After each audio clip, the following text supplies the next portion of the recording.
Bonjour à tous, bienvenue à Sadébat. Merci de nous retrouver ce samedi encore pour une autre édition de Sadébat. Une émission qui sera très spéciale aujourd'hui. J'ai des invités spéciaux avec moi sur ce plateau. Nous parlerons des résolutions de 2022. Donc, comment est-ce qu'on peut gérer sa vie tout le long de cette année? Quels sont les petits secrets qu'on peut mettre en place pour que sa vie soit belle, pour que sa vie soit magnifique? Comment adorer également le Seigneur pendant cette période en tant que chrétien, par exemple? Si vous êtes chrétien ce jour, qu'est-ce qu'un chrétien doit faire pendant 365 jours pour se rapprocher un peu plus de Dieu? Quels sont les petits secrets? Comment faire pour réussir même dans la vie? Quelles sont les astuces? Comment faire pour réussir dans son travail, dans son mariage, dans sa vie quotidienne? Je pense que les invités de ce plateau nous donneront toutes les informations en ce qui concerne ce sujet. Bonjour, apôtre Mirabel, bienvenue. Merci Solange. Bonjour Solange, bonjour à l'apôtre Olinga, bonjour à tous les réalisateurs de ce programme, bonjour à tout le peuple camerounais. Et je dis encore, allez les Lions, c'est une période de Cannes. Je profite pour saluer déjà la bravoure de nos Lions indomptables. Et je dis aussi bonjour à tous les Camerounais. Voilà. Merci beaucoup. Apôtre Gérald Aglo-Olinga, ensemble, nous avions pronostiqué jeudi, lorsque nous étions sur le plateau de rendez-vous, que le Cameroun allait gagner, c'est ce que vous aviez dit. Et vendredi, et jeudi, donc en soirée, le Cameroun a gagné. Et aujourd'hui, je pense que vous avez le sourire quand même. Bonjour. Merci, bonjour Solange, bonjour également à la révérende Mirabel, bonjour à toute la technique, sans oublier nos fidèles téléspectateurs qui nous suivent de par le monde entier, également les fans de notre équipe, notamment moi, je suis un grand fan de l'équipe de notre pays. Il faut dire que hier, jeudi, il faut dire que jeudi, jeudi, dans le rendez-vous, j'ai prophétisé ça. Et j'étais convaincu et persuadé parce que j'ai dit par rapport à ce que Dieu m'avait révélé, et j'ai dit que ça devait être 3-0. Et effectivement, ce qui s'est passé, Solange, à un moment donné, je me disais, mais quand ils nous ont marqué, j'ai dit, mais attends, j'ai parlé devant le média. Ici, jamais on nous tape. Les gens vont estimer que l'apôtre Olinga, c'est un blagueur. Mais bon, jeudi, on a eu la victoire. Nous rendons grâce à Dieu par rapport à ça. Et nous sommes là pour continuer avec notre travail de communication dans le but d'édifier à cette personne dans notre nation et partout dans le monde entier. Voilà. Première question, je vais la poser à l'un d'entre vous, la personne qui voudra prendre la parole. Apôtre, à vous deux, comment établir, comment est-ce que je vais dire ça? Comment faire l'emploi du temps en ce qui concerne, l'emploi du temps en ce qui concerne l'année 2022, quand on est dans une nouvelle année, oui. Comment établir le planning? Ok. Si je vais répondre, déjà il faut dire que la question est très bien posée, mais sauf que dans cette question, je serai obligé de dire cette chose pour apporter une certaine clarté, une profondeur concernant l'année nouvelle. Il y a des petits rituels, il y a des petits secrets que nous devons partager ici, puisque quand on débute l'année, on doit savoir que c'est une grâce que Dieu nous fait, c'est une faveur que Dieu nous accorde, c'est même une promotion préparatoire que Dieu nous donne, parce qu'il sait qu'il veut nous élever en cette année nouvelle, et c'est la raison pourquoi il nous permet de voir cette année. Donc chaque fois que Dieu te permet de voir une nouvelle année, ça veut dire qu'il cogite, il planifie faire un certain nombre de choses dans ta vie, un certain nombre de grandes choses, il veut faire des grandes choses dans ta vie. Mais maintenant, Dieu peut avoir envie de te lever, de te bénir exagérément, mais pour que cela arrive, il y a des principes, il y a des secrets que tu devrais maîtriser. Alors, comment donc planifier la nouvelle année et réussir dans cette année-là? Numéro 1, il faut déjà revoir sa marche avec Dieu. Ça, c'est pour ceux qui sont dans la foi, pour ceux qui sont chrétiens. Il faut revoir ta marche avec Dieu, aller sur de nouvelles bases, et aller sur de nouvelles bases et prendre de nouvelles décisions. Et la première des décisions, donc, c'est de s'attacher à Dieu et dire à Dieu, Seigneur, cette année, je voudrais être un avec toi, je voudrais être profond avec toi, je voudrais avoir une intimité avec toi, je voudrais marcher pleinement avec toi. Et lorsque vous faites cette prière, c'est une prière que vous faites à genoux et vous parlez à Dieu de cœur à cœur dans une pièce bien fermée, c'est-à-dire dans un endroit calme et bien concentré. Et quand vous faites cette prière, veillez à ce que de la même manière vous êtes en train de parler, veillez à ce que la voix de Dieu puisse tonner dans votre cœur. Parce qu'il y a des prières que quand on fait automatiquement, Dieu nous parle. Et quand Dieu vous parle, il vous donnera des instructions que vous allez suivre tout au long de l'année. Ça, c'est le premier point. Le deuxième point, c'est que si on n'a pas commencé l'année sur des nouvelles bases avec Dieu, il est difficile qu'on réussisse cette année. Parce que la Bible dit dans le Psaume 127, le verset 1, si l'Éternel le bâtit, celui qui bâtit, bâtit en vain. C'est Dieu qui te donne la grâce et le privilège de voir cette année nouvelle. Donc il faut aller vers lui, te réconcilier avec lui, revenir dans sa présence, revenir dans sa parole, et là tu vas prendre l'envol. Numéro 2, il faut être capable de pouvoir reconnaître tes faiblesses, tes erreurs et tout ce que tu as fait de mal contre toi-même et contre ton environnement pendant l'année précédente. Si vous n'avez pas cette introspection, il est difficile pour vous de bénéficier des grâces de Dieu. C'est-à-dire, si vous réalisez donc que vous avez eu une mauvaise conduite tout au long de l'année dernière, vous avez été insolent, orgueilleux, vous avez méprisé vos parents, vous avez blessé les gens, vous ne les avez jamais demandé pardon, c'est dans le moment où il faut aller vers les personnes que vous avez offensées, leur demander pardon. Même si c'est les gens, que ce soit vos collègues, que ce soit vos amis, que ce soit les membres de vos familles, vos parents, il faut essayer d'examiner votre marche et voir si vous avez offensé les gens et aller leur demander pardon. S'ils ne sont pas à côté de vous, vous-même demandez pardon à Dieu par rapport à eux, par rapport au mal que vous leur avez fait et Dieu va vous pardonner. Le troisième point, il faut faire des sacrifices. D'autres personnes appellent ça les sarkas. Voilà, ça veut dire que vous faites à manger, vous invitez les gens. Et avant d'inviter ces gens, faites déjà vous-même une prière. Dites à Dieu, Seigneur, pour que ma vie financière puisse avoir de l'excellence, pour que mes affaires puissent prospérer tout au long de cette année, je vais offrir à manger à plusieurs personnes. Ça peut être 10 personnes, ça peut être 5 personnes. Et puis, tu demandes à Dieu que lorsqu'ils vont manger, que Dieu lui te bénisse. Si vous avez ces petits secrets-là, vous allez constater que l'année-là se passera comme une année de gloire. Waouh. Apôtre Mirabel. Oui, c'est une très bonne question parce que la façon que tu commences aussi l'année va déterminer comment est-ce qu'on va la terminer. Et je voudrais encourager quelqu'un en disant il faut chercher la face de Dieu en cette année parce que les jours sont véritablement mauvais. Et comme l'apôtre l'a dit tantôt, si l'Éternel ne bâtit, ceux qui bâtissent, bâtissent en vain. Voilà pourquoi je veux dire à quelqu'un qu'il faut commencer l'année en se confiant en l'Éternel. Voilà, en se confiant en l'Éternel.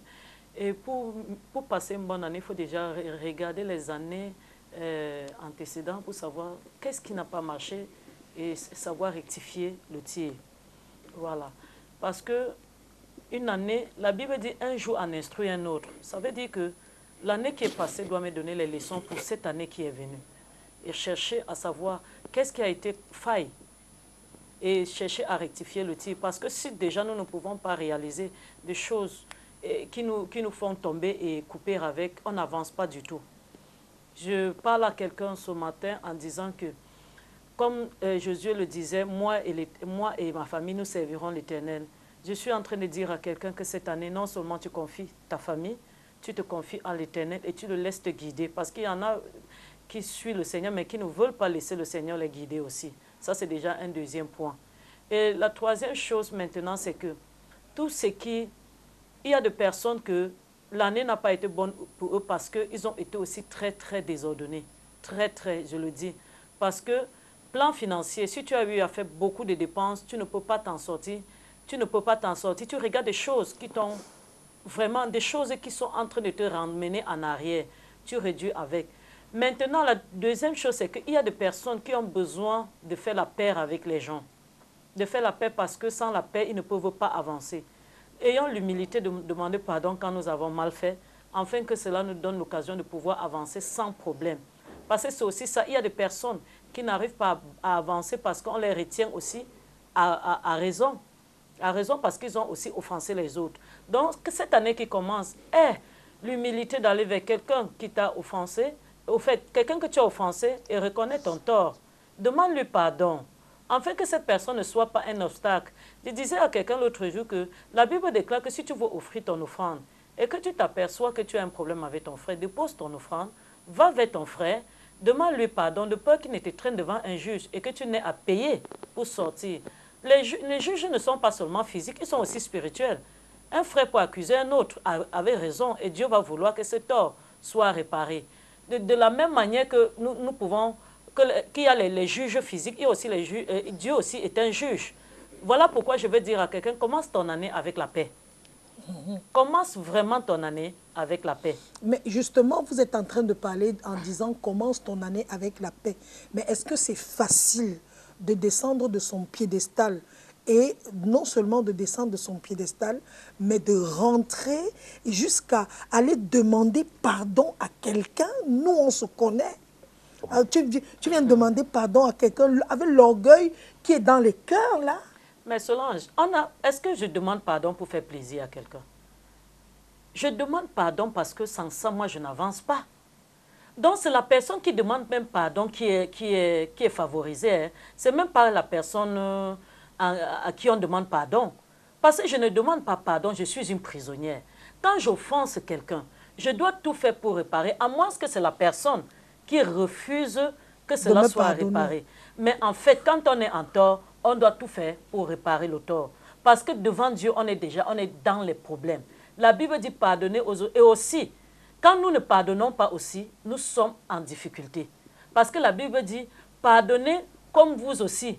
Donc, nous prions que pardonne nos offenses, pardonne nos offenses comme nous pardonnons aussi.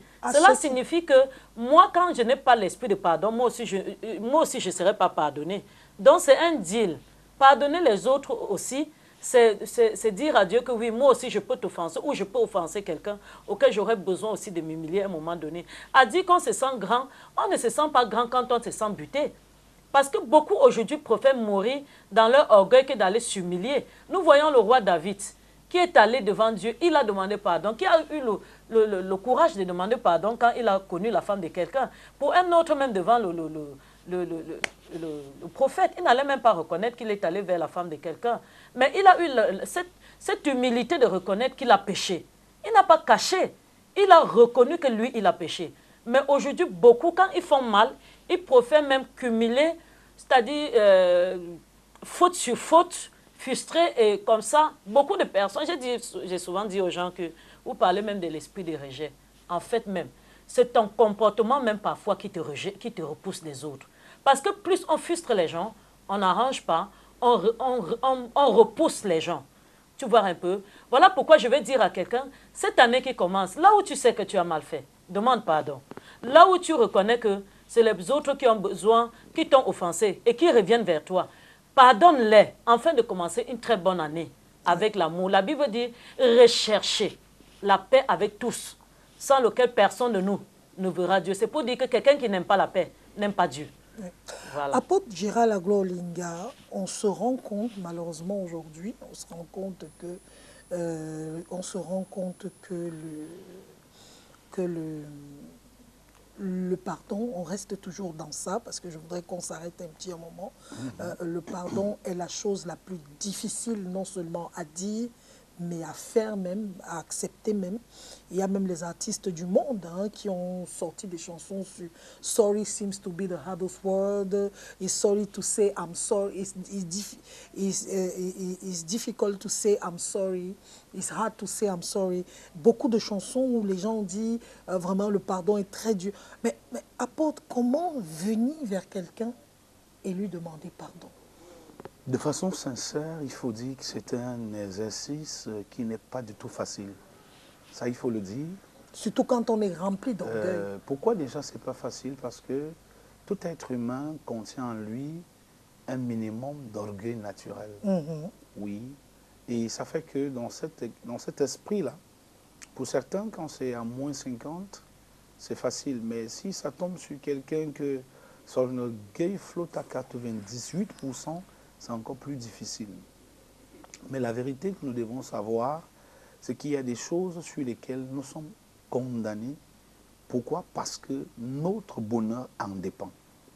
Pourquoi? Parce que notre gloire en dépend.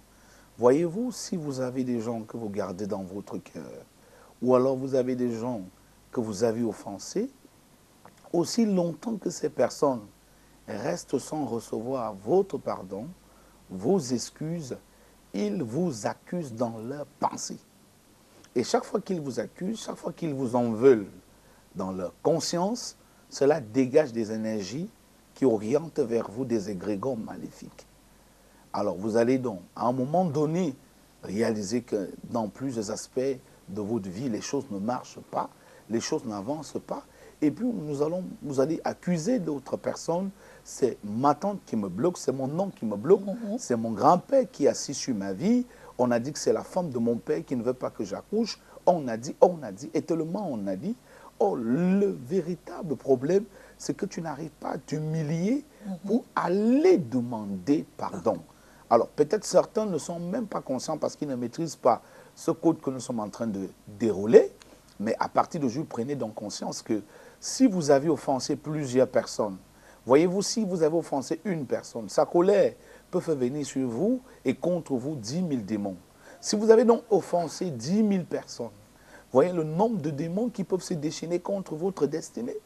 Alors, peu importe donc le potentiel que vous avez, peu importe les facultés que vous avez, vous allez réaliser, comme beaucoup aujourd'hui disent, j'ai beaucoup de diplômes, j'ai trop fréquenté, je suis quand même très belle, mais pourquoi je n'arrive pas à me marier? Je suis quand même ceci, je connais gérer, mais pourquoi je n'arrive pas? Alors, le pourquoi là, la réponse est la suivante, c'est que essaie d'abord de reconstruire ta vie en allant reconstruire la vie des autres que tu as offensés. Allez donc vers les autres pour demander pardon, ce n'est pas facile, mais il faut le faire à tout prix. Pourquoi? Parce que votre gloire en dépend. Solange, j'ai constaté un jour, alors j'ai découvert un jour, que même dans le domaine de la délivrance, si vous priez sur quelqu'un qui a offensé des gens, si cette personne n'a pas d'abord fait la paix avec ces gens, vous priez en vain et vous perdez le temps sur la personne. Vous allez donc constater qu'il y a des personnes à l'église qui aiment les impositions des mains, qui aujourd'hui ont les mains vieux. Pourquoi? Parce qu'en fait, l'excès d'imposition de main a provoqué la calvitie précoce. Et ça n'a pas amené un changement, Solange. Je suis peut-être désolé, mais bon, il faut qu'on le dise. Hein, on a tellement imposé les mains parce qu'on s'est dit que le pasteur se pose des questions, mais la situation ne change pas. Il ne fait que verser l'huile et frotter sa main. Verser l'huile et frotter sa main. Et c'est comme ça que la calvitie naît. Or, le véritable problème, c'est que la personne ne veut pas se rabaisser pour aller vers demander pardon. Quand vous allez comprendre le pouvoir de s'humilier pour demander pardon à quelqu'un qu'on a offensé, essayez, vous allez constater qu'après cela, vous-même, au-dedans de vous, vous sentirez libre et dans plusieurs autres aspects, ça va prendre l'envol. Vous avez offensé votre mère, vous avez offensé votre père. Est-ce que vous croyez que vous pouvez vous en sortir en 2022 ? Si ton père qui t'a mis au monde, qui a payé tes études aujourd'hui, tu le taxes de sorcier et puis tu l'as tourné le dos, ça fait 5 ans que tu n'es pas allé chez ton père. Et puis tu racontes partout que c'est un vampire, il vient dans tes rêves te faire les couches de nuit et tout ça retourne dans ses oreilles. Alors il est blessé et quand il pleure, les larmes qui sortent des yeux de ton père ou de ta mère deviennent des rochers qui viennent écraser ta destinée. Alors vous ne pouvez donc pas, même si vous rencontrez l'homme de Dieu le plus puissant de la terre, il sera incapable de vous introduire dans votre gloire. Parce qu'une loi fondamentale a été violée et tant qu'elle n'est pas réparée, il n'y aura pas de justification sur la restauration de votre destinée. C'est de ça qu'il est question. Donc, apôtre Mirabel, donc on va comprendre que le secret de la réussite, c'est d'abord le pardon. Un des secrets. Un des secrets. L'un des secrets parce que... C'est savoir reconnaître son tort, oui, savoir s'humilier. C'est l'un des secrets parce que non seulement ça, la Bible te dit la crainte de l'Éternel, c'est le commencement de la sagesse. Un homme qui ne craint pas Dieu est un insensé, par conséquent, il va échouer. Donc, je parle du pardon parce que c'est un domaine aujourd'hui où on néglige beaucoup. Oui, justement. Et donc, j'évoque parce qu'on va survoler et parfois des gens sont offensés, même ils ne réclament pas la réparation. Mais ce n'est pas parce qu'ils ne réclament pas la réparation que ça ne serait pas puni. Voilà, ce n'est pas tous ceux qui se sentent offensés qui réclament réparation, réclament justice. Mais ça n'exclut pas que Dieu va le faire. Voilà. Donc, je suis en train de dire à quelqu'un que aujourd'hui, c'est devenu monnaie courante quand on blesse des gens ou bien qu'on fait des choses, on ne répare pas.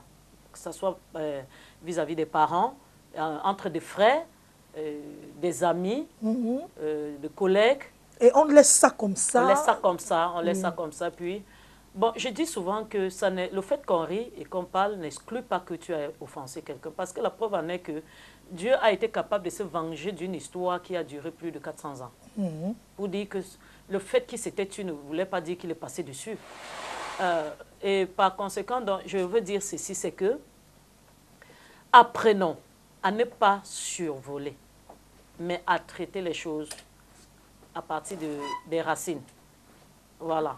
Parce que ces choses-là nous laissent croire que nous sommes en train d'avancer, mais en fait, nous ne sommes pas en train d'avancer. Que l'année qui commence, nous la commençons très bien, en mettant de l'ordre dans chaque compartiment de notre vie. D'un, nous rassurer que nous ne traînons pas derrière des choses qui peuvent nous retenir, qui est le fait d'avoir offensé les autres sans vouloir le réparer. Ça, c'est une chose. De deux, ceux qui viennent vers nous pour demander pardon, ayant l'humilité de les pardonner aussi. Et le troisième point, comme je le disais, la crainte de Dieu est le commencement de la sagesse. Un homme qui ne craint pas Dieu, il est appelé à échouer. Parce qu'il n'a pas une oreille qui écoute. Et puisque tu n'écoutes pas, tu ne pourras que échouer. En cette année, que les gens fassent la paix avec leur famille, s'ils sont conscients qu'ils ont offensé les membres de leur famille, qu'ils ont offensé les enfants. Parce que c'est aussi parfois très difficile pour un parent d'aller vers un enfant qu'il a offensé. Mais parfois, il le faut. Il y a des parents qui blessent énormément les enfants à un moment donné. Mais je le dis, vraiment, si nous tenons à notre paix, je crois qu'en cette année, que chacun de nous descend et essaye de reconnaître là où il a tort, afin de pouvoir passer une très très bonne année. Dans le cas contraire, nous, on va se sentir buté quelque part parce qu'on se sentira, on aura blessé et on n'aura pas réparé. Quelle que soit la nature de la personne, même si c'est un parent envers un enfant, même si c'est un enfant envers un parent, même si c'est un fidèle envers le leader, mais en cette année, c'est une année où nous devons vraiment mettre l'ordre dans notre vie pour passer une très bonne année. Voilà. Il nous a rejoint, Pasteur Eric, révérend. Bonjour. Bonjour Solange. Bonjour à tout le panel. Voilà, je suis là. Voilà. Désolé pour le retard, les embouteillages, c'est pas évident. Ouais. On est en train de parler d'un sujet très important. On parlait des résolutions à prendre, l'agenda, le programme 2022 pour avoir une année réussie, pour avoir une année bien. Et l'une des choses qui nous a permis et qui a attiré d'abord notre attention, c'est le pardon. Parce qu'on voit les gens le jour de la Saint-Sylvestre, le 31, qui vont à l'église en masse, on part pour la nuit de la traversée, mais on oublie souvent l'essentiel même, qui est le pardon. On oublie l'essentiel qui est que allez d'abord arranger ce que vous avez fait. Et on se dit, bon, j'ai prié, j'ai fait ci, le Seigneur m'a exaucé, le Seigneur voilà, maintenant je suis une personne prête à recevoir l'année. On parlait du pardon. Pourquoi c'est si difficile? Pourquoi on oublie même souvent ça? Voilà, merci pour la parole. Déjà, nous savons que le pardon est très important dans la vie du chrétien. Parce que Dieu va jusqu'à dire même que si dans l'église même, tu pars donner ton offrande, l'offrande qui est une recommandation, et que en allant donner ton offrande, tu te rends compte que tu as quelqu'un avec qui ça ne va pas, Dieu dit, laisse d'abord ton offrande là, et va faire la paix avec la personne, afin que ton offrande soit comment agréée. Bien, donc le pardon fait partie des recommandations de Dieu, parce qu'en fait le pardon ça va avec le cœur, et Dieu c'est le cœur, Dieu traite avec le cœur. Donc quelqu'un qui trouve difficile de demander pardon n'est autre qu'un orgueilleux ou une orgueilleuse. Et la Bible déclare que l'orgueil précède quoi? La chute. Alors, si Christ lui-même, étant le modèle, étant sur la croix, il a dit, Père, pardonne-leur, car ils ne savent pas ce qu'ils font. C'est un modèle, c'est-à-dire, il n'y en a pas plus, pour dire que quel qu'en soit ce qu'on peut te faire, tu es appelé à demander pardon et aussi à pardonner. Parce que sans le pardon, tu mets un blocage sur ta tête. Dans la prière dominicale que nous a enseignée, la prière Notre Père, il dit, pardonne nos offenses, comme nous aussi, nous pardonnons à ceux-là qui nous ont offensés. Et donc, pour que Dieu te pardonne tes offenses, il faudrait que tu pardonnes d'abord à ceux qui t'ont offensé. Sinon, tu fais une navigation à vue. Tu vas beau donner des offrandes, tu vas beau faire tout ce que tu veux faire, mais tant que ton cœur est rempli du manque de pardon, tant que ton cœur est devenu toléré, c'est-à-dire toutes les prisons qu'on connaît, Neubel, Guantanamo, là, à l'intérieur, là, tant que ton cœur est bétamba à l'intérieur, là, toi-même tu es un prisonnier. L'homme qui ne demande pas pardon n'est pas différent d'un garde prisonnier. C'est la même chose. Celui qui ne fait que entasser, il n'est pas différent d'un garde prisonnier. Parce que regardez, en prison, le prisonnier, lui, il est libre, sauf qu'il est dans la prison. Mais celui qui le garde ne peut pas dormir. Il suffit qu'il entende un bruit, il va dire qu'est-ce qui se passe. C'est-à-dire, le garde prisonnier est même plus prisonnier que le prisonnier lui-même. Et c'est un peu ça l'état de quelqu'un qui ne demande pas pardon. Quelqu'un qui vit dans les rancunes, dans la haine. Chaque chose que quelqu'un pourra faire, ça va être pour toi comme une alerte. Quelqu'un pourra penser autre chose, mais parce qu'en toi, le manque de pardon et qui cause les préjugés, fera que tu verras en cette personne, non, ce qu'il fait là, c'est sûr que c'est par rapport à moi qu'il fait, c'est par rapport à moi qu'il a dit. Alors, c'est un problème. Et ça, honnêtement, et en vérité, je prends tout le monde à témoin, le manque de pardon est un blocage dans nos vies. C'est-à-dire que ça, si on est chrétien, on devrait le savoir. La haine appartient à tout le reste des personnes, les mondains, les païens, tout ça, mais le chrétien, enfant de Dieu, qui mène une vie de rancune, une vie de haine, laisse-moi te dire que tu ne peux pas prospérer. Et tu verras que les situations ne feront que quoi? Se répéter au fur et à mesure. Parce que ta vie sera comme une révision. Tout ça à cause du manque du pardon. Donc, pour dire Solange, enfin, le pardon est très primordial. Et celui qui refuse de pardonner ou qui refuse de demander pardon n'est autre qu'un orgueilleux. Et l'orgueil précède la chute. Or, le pardon que l'on demande, ou bien celui à qui on pardonne, c'est une preuve d'humilité. Et encore, il faut noter que le pardon ici bénéficie même pas à celui qui demande pardon, mais à celui qui pardonne. C'est à lui que le pardon, c'est à lui que je vais dire quoi, que les avantages du pardon bénéficient. Donc, celui qui te demande pardon là, lui, il fait un acte de soumission, mais toi qui pardonnes, c'est à toi que les grâces, c'est à toi que les bienfaits du pardon bénéficient. Donc, il est important qu'on le sache, bien aimé, dans toutes les couches, que ce soit en famille, en couple, même en société, à l'église, le pardon a une place très, très importante. Voilà. Le pardon a une place très, très importante. Apôtre, pourquoi est-ce que on se rend compte aujourd'hui que les gens sont très rancuniers? La rancune. Il paraît que c'est l'un des bloqueurs de grâce dans la vie des individus. Ok. Déjà, je vais dire un truc ici. Moi, quand je viens dans le média, je m'adresse à tout le monde. Hein. Je suis dans un appel général. Je ne reste pas focus dans l'église. Je ne m'adresse pas seulement aux chrétiens. Voilà. Donc, il faut dire que la rancœur reste et demeure un blocage supérieur dans le monde spirituel et même dans le monde physique. Je pense que l'évêque a essayé de l'esquisser que celui qui garde donc, qui a la rancœur, porte plus de démons, porte plus de malédictions. Parce que chaque fois que vous gardez les gens dans votre cœur, sachez que leurs problèmes deviennent vos problèmes. Leurs malédictions deviennent vos malédictions. Parce que celui que tu gardes en lui, que tu as greffé dans ton cœur par rapport à une rancœur, s'il est maudit, sa malédiction est totalement transférée dans ta vie. Puisque là, vous devenez un. Ce qui est dans ton cœur est dans ton âme. Ce qui est dans ton âme est dans ton esprit. Donc, si ton frère t'a offensé, ta soeur t'a offensé et que tu as décidé de ne jamais pardonner, et il faut dire, peu importe le degré de l'offense, tout ce qui t'a offensé mérite d'être pardonné. J'insiste, peu importe, puisque j'ai rencontré des cas où une jeune dame dit, car moi je ne peux pas pardonner ma mère. Elle m'a abandonné. Si elle m'avait aimé, elle n'allait jamais m'abandonner.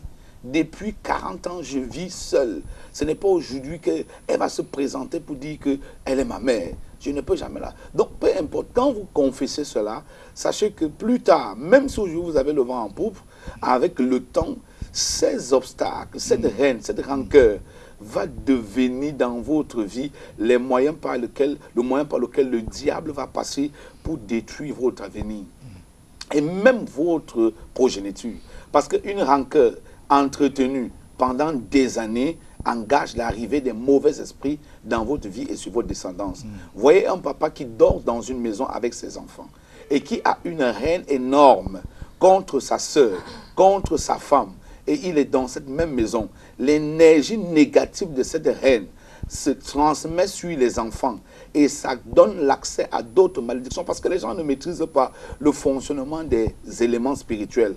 Quand vous êtes dans une pièce, toutes vos pensées, les pensées amplifiées dans votre cœur, peuvent infecter ceux qui vous entourent, peuvent infecter ceux qui habitent avec vous, peuvent attirer des démons contre ceux qui habitent avec vous. Ça veut dire quelqu'un qui est innocent, mais il se retrouve en train de subir, parce que dans l'environnement où il se retrouve, il y a quelqu'un qui cultive une haine énorme depuis des années, et cette haine est devenue un monument qui abrite des démons, et ces démons sont donc là pour faire un mauvais travail.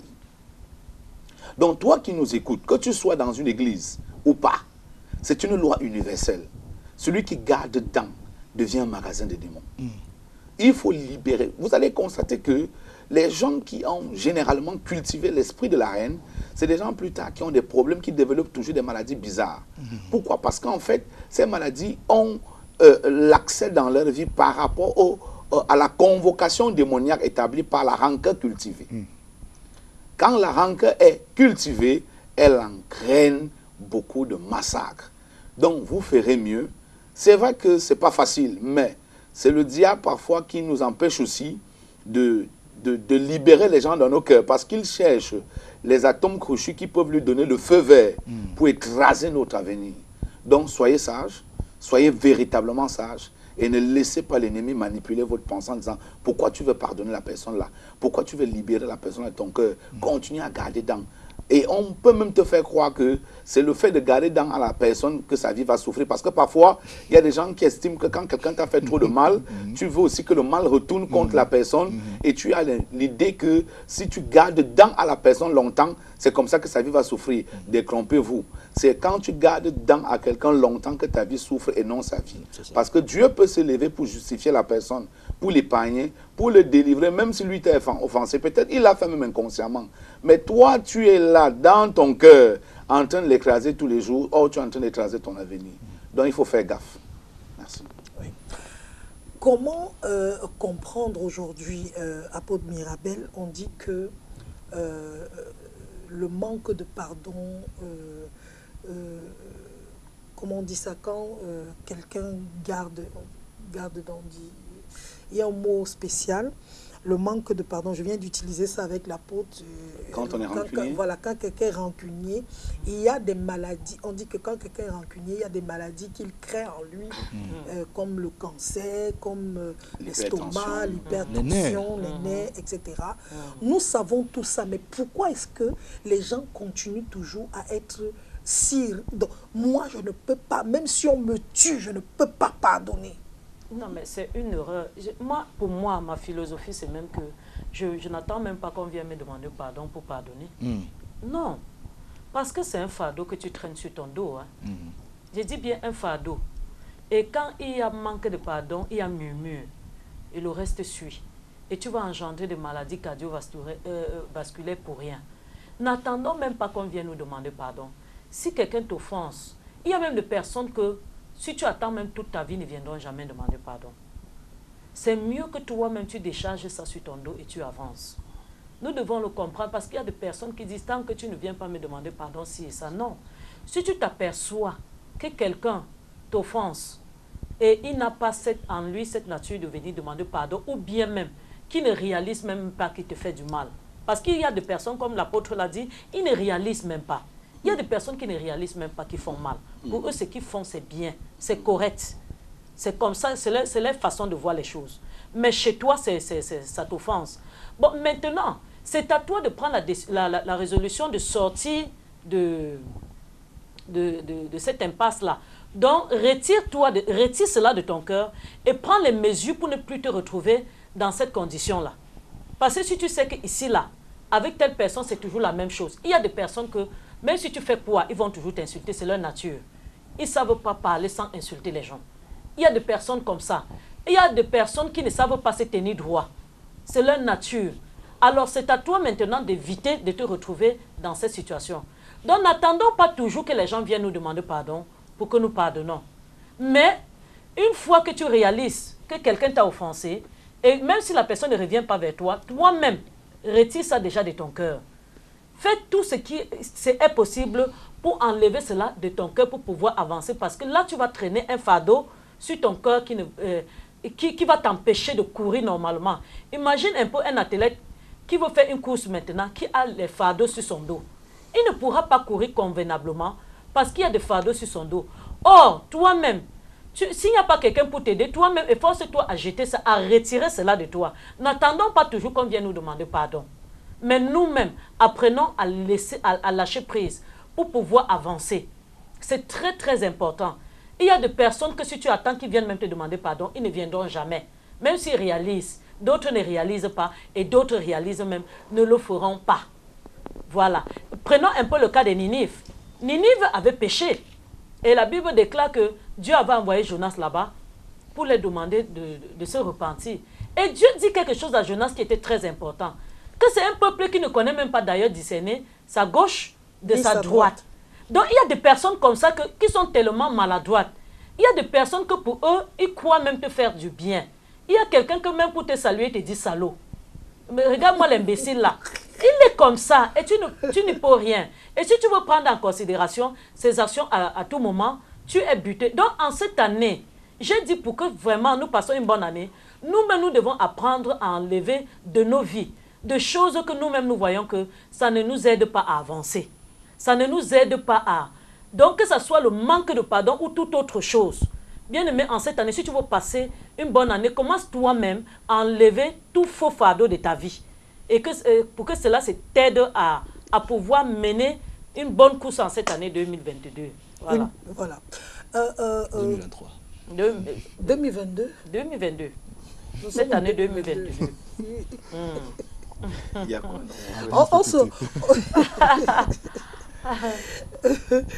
Donc, il y a certaines maladies, alors on va dire, qui peuvent être guéries seulement en libérant nos cœurs. Oui, bien sûr. Vous savez, et il y a même un détail qu'il faut préciser. Parce que quand on dit qu'on a pardonné, ça veut dire qu'on a vraiment enlevé et effacé. Parce qu'il y a ce volet qui est important. Des fois, on dit « j'ai pardonné ». Or, il suffit qu'à la moindre, c'est-à-dire erreur de la personne, bam, ça revient. Là, tu n'as pas pardonné. Là, on commence à se rappeler dans le foyer. Ouais, mais ça y est, tu m'avais pas, voilà. Avant-hier, tu avais fait. C'est ça. Mais pourtant, on a dit qu'on a pardonné. On a pardonné. Pourquoi nous, des fois, à l'église, on aime souvent faire un peu la différence entre excuser et pardonner. Pardonner, vraiment veut dire oublier, effacer et oublier et ne plus revenir dessus. Il n'y a que Jésus qui pardonne et qui oublie. Et que l'être humain, lui, il ne pardonne pas. C'est quelqu'un qui m'avait répondu. Non, ça c'est archi faux. Je crois que Dieu a mis en l'homme toutes les capacités. C'est-à-dire, il a fait de nous des petits dieux. Alors, donc, si Dieu peut oublier, nous aussi nous pouvons oublier. Parce qu'il a mis ça en nous. Puisque lui-même dit, j'efface, j'oublie. Et il dit même quoi? Il dit dans Isaïe que quoi? Il dit, ne vous souvenez plus des événements passés. C'est clair, il dit, ne vous souvenez plus. C'est-à-dire qu'il nous appelle, ou alors il nous interpelle à oublier, à effacer.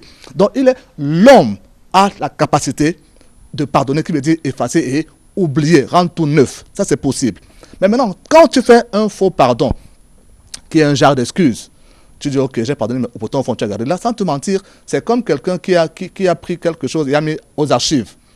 Tu vois, et à moindre mouvement, allez, bam, ça revient. Ils disent aussi, je suis obligé de parler comme les gens, oui.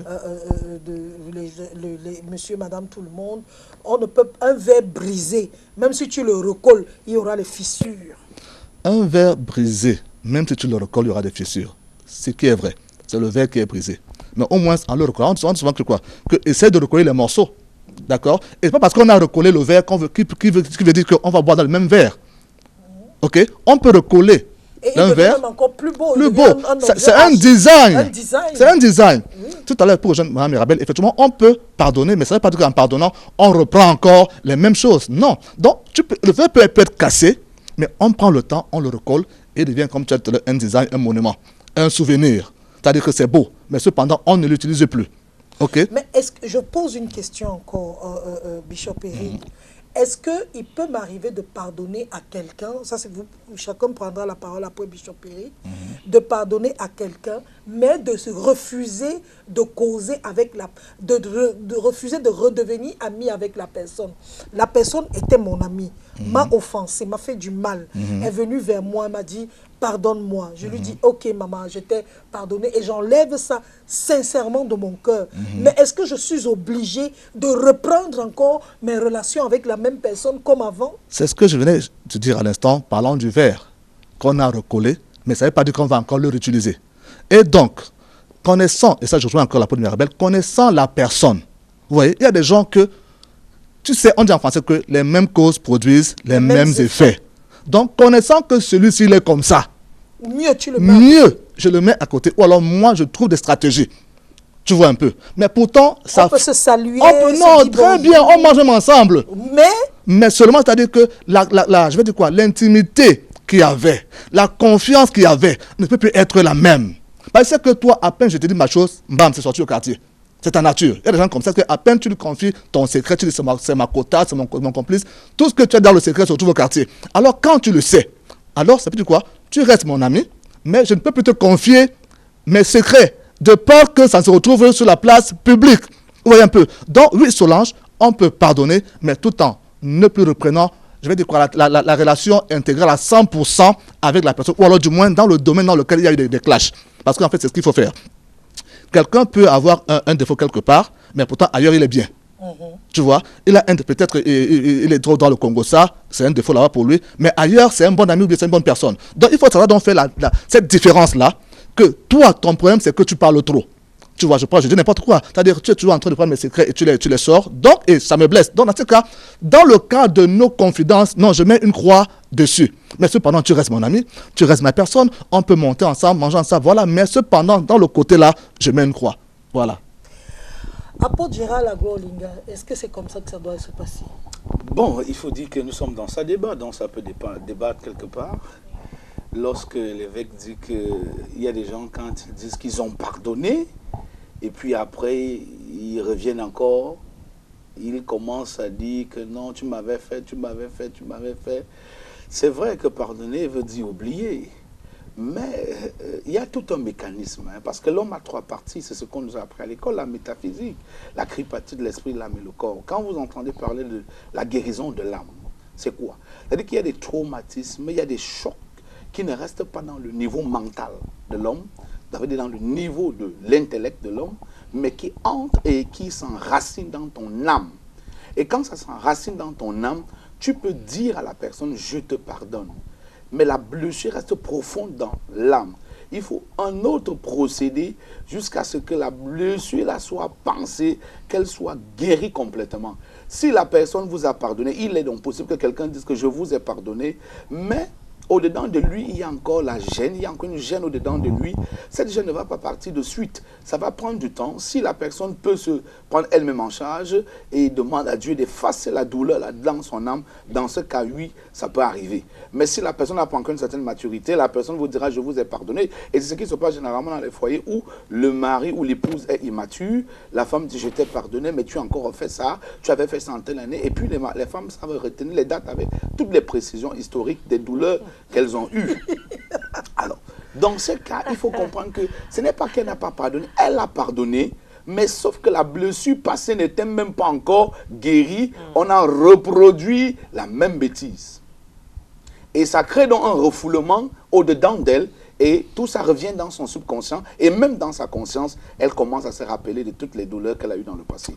Apôtre, ce qu'on n'a pas pardonné. Quand on a vraiment non. pardonné, Attends. on ne se souvient même plus. Non, c'est impossible. Si. C'est Ça impossible. finira toujours par partir. Toujours. C'est impossible. Ça partira. Ça va prendre du temps, Solange. Mais ça C'est partira. un procédé qui prend du temps. Ça va partir, mais ça ne part pas de suite. Si quelqu'un dit que ça part de ceux qui ne maîtrisent pas le mécanisme du corps de l'homme, il y a des choses dans ton corps que quand ton corps reçoit ça, même si on fait comment, ça ne peut pas partir de suite. Prenons le cas de la maladie. Quelqu'un qui a une forte typhoïde, est-ce que c'est parce qu'on a traité ça 10 jours d'antibiotiques que les séquelles partent sur le champ, que les symptômes partent sur le champ? Non, Solange. Ça s'explique scientifiquement. Donc, il y a tout un procédé. C'est-à-dire, quand on décide de pardonner, on doit demander à Dieu aussi de prendre la relève, de nous aider et de prier continuellement dans ce sens-là. Que Seigneur, s'il te plaît, aide-moi, efface ça dans mon âme, efface ça dans mon esprit. Et avec le temps, on va réaliser que la douleur là est guérie. Et là, on peut donc confirmer que véritablement, on a pardonné.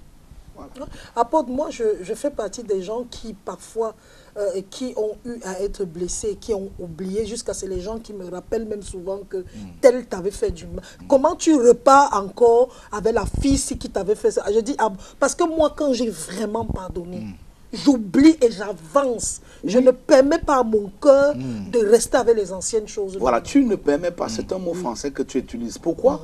Pourquoi? Parce que tu as une certaine maturité spirituelle, Voilà. Solange. Quand tu as une maturité spirituelle, par exemple, quelqu'un qui n'a pas fait la terminale ne peut pas comprendre la philosophie. C'est impossible. Si on prend un enfant de la CIL, on lui parle de philosophie, il ne va jamais comprendre. Voilà.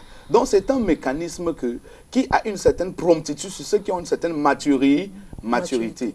Mais quand quelqu'un n'a pas encore une maturité, vraiment, c'est un peu difficile. Mais il faut déjà dire que l'enjeu, c'est de commencer à pardonner et puis Dieu prend la relève pour effacer la douleur dans notre âme. C'est pourquoi en psychologie, on parle de la guérison. On parle de la guérison de l'âme. Il y a des niveaux de personnes que, pour qu'elles soient totalement délivrées. Il y a des gens, Solange, quand tu dis que le démon là est parti, la maladie là est partie, elle ne croit pas à fond. Pourquoi? Parce qu'elle est en train de dire que dès qu'elle voit le chat, elle dit que hey, c'est comme ça que ça faisait quand. Donc elle revient sur les mêmes douleurs passées, sur les mêmes symptômes passés. Il faut être fort. Voilà. Donc c'est un peu ça. Bon, maintenant, j'avais un autre truc à ajouter pour dire que il y a un truc intéressant là que j'ai reçu dans mon esprit là tout à l'heure. C'est comme si le Saint-Esprit me posait la question qu'il y a des gens qui nous suivent et qui diront mais combien de fois pardonner? Parce que combien de fois pardonner? Moi, je vais donc dire que si c'est ta soeur, dans le cadre des relations de famille, si c'est ton père, si c'est ta mère, chaque fois que les êtres humains vivent ensemble, il y aura toujours des quiproquos. Donc, mais il ne faut pas dire que comme j'ai pardonné hier, et tu as encore refait ça, papa, vraiment, je ne peux plus. Non, il faut pardonner continuellement. Mais apôtre, c'est pour ça que les mariages s'arrêtent aujourd'hui. Il y a des gens qui vous disent que j'ai pardonné hier, j'ai pardonné, je lui ai accordé une seconde chance, mais là, c'est trop. Et c'est comme ça qu'on arrête une relation, parce que les gens ne sont pas patients ni tolérants aussi. Et c'est effectivement ça, Solange. Et c'est ça qui cause donc la multiplication ou alors les divorces aggravés aujourd'hui. Oui, c'est très grave. Il y a tellement de cas de divorce aujourd'hui. Pourquoi? Parce qu'en fait, les gens ne pensent plus qu'ils peuvent pardonner éternellement. Ils se disent que comme j'ai pardonné 2 fois, et comme vous avez utilisé le mot la seconde chance, je lui ai donné la seconde chance. Toi, tu es qui pour donner la seconde chance? C'est toi, Dieu, pour donner la seconde chance. Donc, si tu as commencé à pardonner hier, continue de pardonner. Et sois patient, parce que la transformation d'un conjoint, d'un partenaire, n'est pas du tic au tac. Mais ça fait un an, je te demande de faire la même chose. Tu ne fais que refaire la même chose, les mêmes bêtises. Tu ne fais que...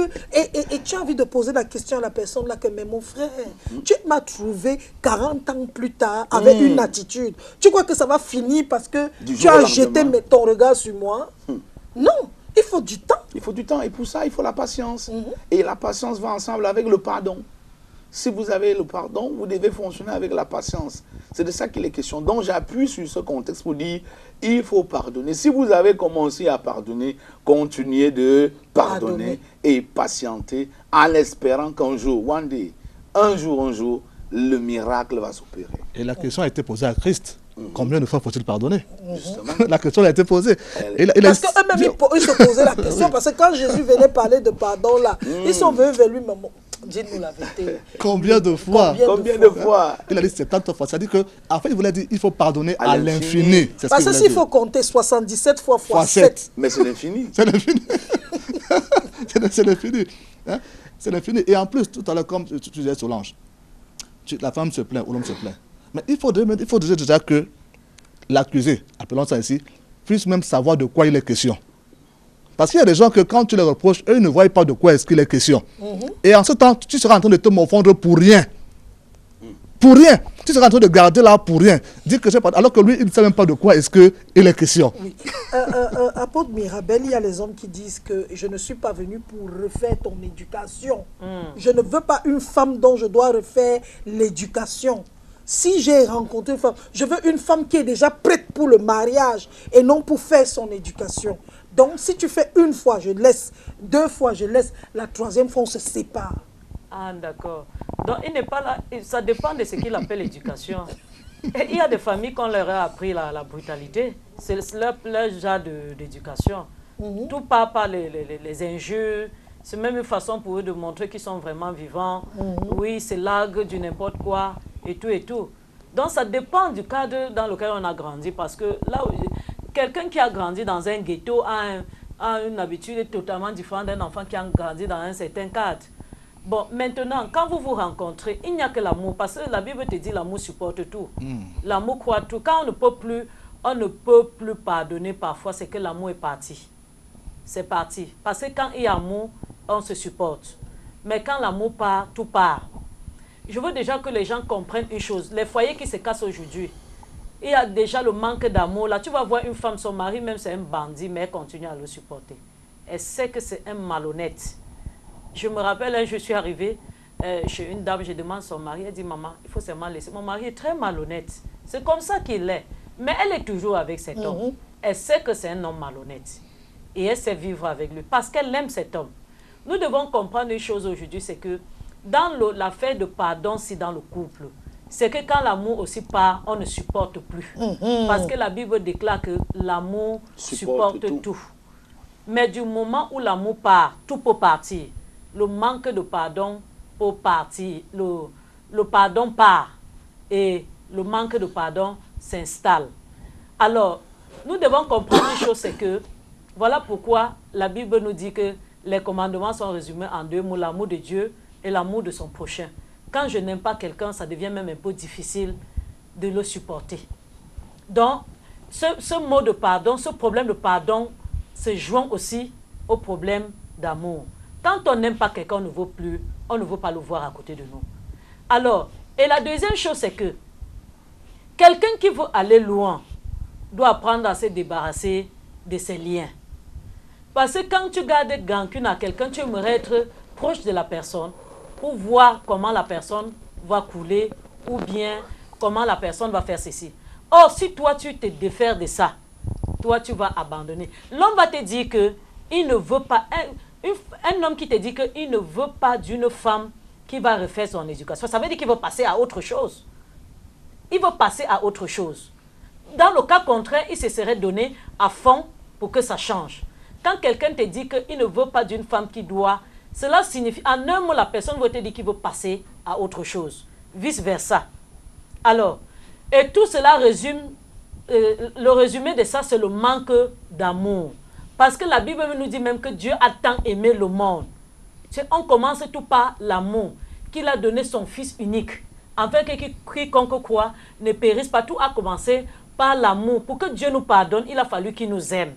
Et c'est cet amour-là chaque jour qui pousse Dieu à nous supporter. Là où il y a déjà le manque de pardon, il y a le manque d'amour. Résumons cela ainsi. Un homme qui te dit qu'il ne supporte plus tes offenses. Une femme qui te dit qu'elle ne supporte plus. En un mot, elle est en train de te dire que le cœur est en train de se détourner. Le cœur est ailleurs. Ne cherchons pas mille chemins pour arriver à cette conclusion. Pour arriver à ça. Quand on aime quelque chose, même un objet que tu as dans la maison que tu aimes, même quand ça se brise et que tu aimes, tu as envie de recoller les morceaux. Oui. Tu vas essayer 1, 2, 3 fois. C'est quand tu vois que cela ne peut même plus se refaire que toi tu es obligé, malgré toi, de perdre. Je dis bien malgré toi. Mais sinon, le cœur est encore dedans. Absolument. Voilà, donc c'est la conclusion que je peux donner par rapport à ça. Merci en tout cas pour ces magnifiques explications en ce qui concerne le pardon, puisqu'on parlait des résolutions à prendre en ce qui concerne l'année 2021, 2022. Je voudrais qu'on évolue, qu'on avance maintenant. Apôtre, après avoir pardonné les personnes, on prend les résolutions. Quelles sont les autres résolutions qu'on doit véritablement prendre pour que l'année 2022 soit réussie dans la vie des gens, sur le plan financier, sur le plan du travail, sur le plan de tout même?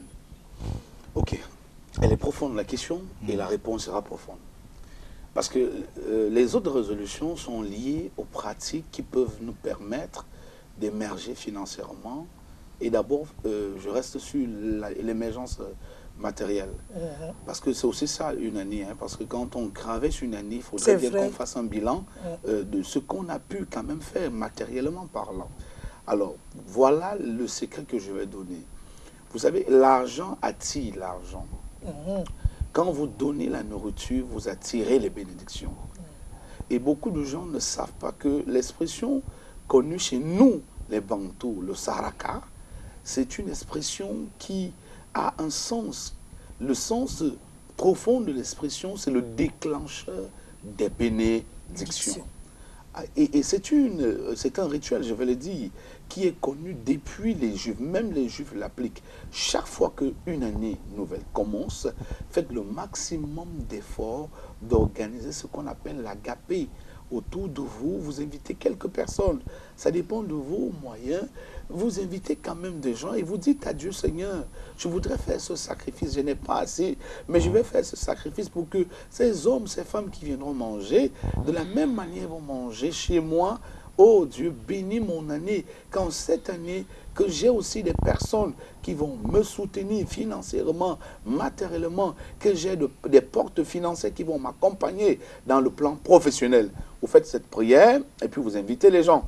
Alors, si vous avez invité les gens mangent, vous allez voir que l'année là sera bénie. Vous pouvez également faire autre chose. Par exemple, faire des achats et aller visiter des orphelins, donner à manger aux gens, ou alors visiter des prisonniers, donner à manger aux gens. Vous allez réaliser. Et quand vous faites ça, parlez à Dieu, parce que tout ce qu'on fait sur terre, il faut toi-même, en fait, il faudrait bien que toi-même tu puisses ouvrir ta bouche pour bénir l'action que tu vas faire, pour prier en sorte que Dieu puisse t'accompagner dans ce mouvement-là. Et quand vous faites ça, vous allez réussir financièrement et matériellement. Autre chose pour l'émergence, c'est que vous pouvez également aller dans une église, vous offrir à manger, ou vous acheter des choses, vous déposer dans l'église pour le service de Dieu. C'est dans cette église, il y a besoin des baffles, il y a besoin des chaises, il y a besoin de... Vous demandez au pasteur, mais qu'est-ce qu'on peut offrir en sacrifice pour que Dieu bénisse notre année? Faites cela. Vous verrez comment la gloire de Dieu va vous accompagner tout au long de l'année. John Wesley l'a dit, l'un des grands leaders de la réforme aux États-Unis, a dit « Une main fermée est une destinée fermée ». Washmani, l'un des grands leaders de la réforme en Chine, a dit « Celui qui veut réussir tout au long de l'année doit être capable au début de l'année de donner à boire et à manger aux gens ». Maintenant, dans le plan technique, ça veut dire que ceux qui sont des personnes, des techniciens, des commerçants, vous cherchez du boulot, ou bien vous travaillez quelque part, vous avez besoin de la promotion. Si vous êtes dans un lieu de service, offrez des présents à vos patrons. La Bible dit dans le livre de Proverbes que les présents aveugles. Vous priez vous-même.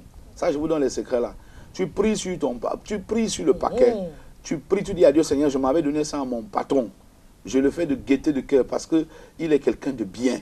Et je voudrais que, Seigneur, au travers de ce don, bénis-le davantage. Et utilise-le aussi pour m'élever dans cette boîte. Vous faites dans le paquet, vous remettez à votre patron. Vous pouvez aussi faire le sacrifice avec vos collègues, vous donnez un peu des biscuits, vous donnez un peu à manger autour de vous, dans votre lieu de service. Tout cela permettra à ce que, si dans ce lieu de service, il y a des gens qui vous maudissaient dans leur cœur, quand ils vont manger votre nourriture, après ça, celui qui t'a maudit te bénira. Et même s'il n'ouvre pas sa bouche pour te bénir, à cause du fait qu'il a mangé, tout ce qu'il va essayer de faire contre toi tout au long de cette année-là, dans cette entreprise-là, ça ne marchera jamais. Mais apôtre, pourquoi est-ce qu'on dit souvent que celui qui est trop les généreux en Afrique meurt souvent pauvre? Il a passé tout son temps à donner. Mon père était comme ça, il donnait. Et maintenant, nous, on est là. On ne voit pas le résultat de ça. C'est mieux d'être chiche. C'est mieux d'épargner au lieu de donner. Il y a les gens... Pourquoi est-ce qu'on dit souvent ça? Déjà, la Bible dit dans Proverbe chapitre 11, le verset 24, celui qui épargne exagérément s'appauvrit, mais celui qui donne devient riche. Voilà. Donc, quand vous avez des discours pareils, que notre Père donnait tellement, il est devenu pauvre parce qu'il a tellement aidé sa famille, en fait, il n'est pas devenu pauvre. Vous pensez qu'il est devenu pauvre, mais il n'est pas pauvre. Vous allez voir que, avec le temps, le bien que votre Père a fait à ses frères, aux enfants de ses frères, vous allez moissonner ce bien tôt ou tard. Tôt ou tard. C'est que parfois les gens ne savent pas comment Dieu fonctionne. La Bible dit dans Ézéchiel, jette ton pain sur la surface des eaux et tu le retrouveras. Donc un bien ne tombe jamais. Aïe. Je vous assure, un bienfait ne tombe jamais. Dans le monde de la spiritualité, on parle du karma. Ça veut dire qu'il y a un temps pour récolter le mal que vous avez fait, non? Maintenant, le contenu du karma, c'est quoi? Il y a le karma positif et le karma négatif. Non, le karma positif, même n'est plus appelé karma, c'est le dharma. Oui. Voilà. Ça veut dire que quand vous avez aussi fait vous avez posé des bonnes actions, automatiquement, vous aurez aussi tôt ou tard les fruits de ces actions que vous avez posées. C'est ça la loi des séments et des moissons. Tu ne peux pas s'aimer 10 graines de maïs, Marc chapitre 4, verset 8, sans moissonner. C'est impossible. C'est impossible. Même si vous voyez comment vous allez moissonner. Donc, soyez juste patient et dites à Dieu, Seigneur, notre Père a fait beaucoup de bien. Donne-nous la grâce de récupérer les fruits des biens que notre Père a fait à gauche et à droite. Notre Père a passé tout le temps à verser l'argent. Les gens venaient chez nous, il recevait les gens. Et c'est comme ça qu'il a dilapidé. Nous voici aussi aujourd'hui. On est même dehors. On n'a plus de maison. Parce que ses frères ont fait. Parce que ses frères ont fait. Alors que si notre Père était Dieu, ce qu'on est bien. Ça, c'est des discours vraiment qu'on a l'habitude d'entendre. Oui, mais c'est vrai. Non, les gens ont l'habitude de le dire. Mais tu peux connaître des moments difficiles parfois ayant sémé. Et tu ne vois pas quelqu'un qui te tend la main. Mais cela ne veut pas dire que Dieu ne voit pas. Parce que dans le livre de Malachie, la Bible déclare qu'il y a un livre de souvenirs devant Dieu, hein, qui garde le souvenir de tout ce que nous faisons. Et qu'au moment opportun, il paye le salaire. C'est pour dire que quand tu sèmes, même si les gens tout autour de toi, et ce n'est même pas forcément les gens dans les vies desquelles nous avons sémé qui doivent nous donner en retour. Hein. Je peux récolter cela autrement. Je peux s'aimer dans la vie des gens, mais Dieu prend Pierre pour me bénir. Ce n'est pas forcément Jean qui doit me retourner cela. Parce que c'est ça aussi le problème que nous avons en Afrique, c'est que nous avons sémé. Nous avons sémé. Et puis, on attend que la personne nous rende. Il ne va pas, d'autres ne sont pas reconnaissants. Mais plus tard, Dieu peut me payer le salaire autrement. Autrement. Mais ce qui est sûr, c'est que fais confiance à Dieu, qui dit qu'il est celui-là qui paye le salaire. Oui.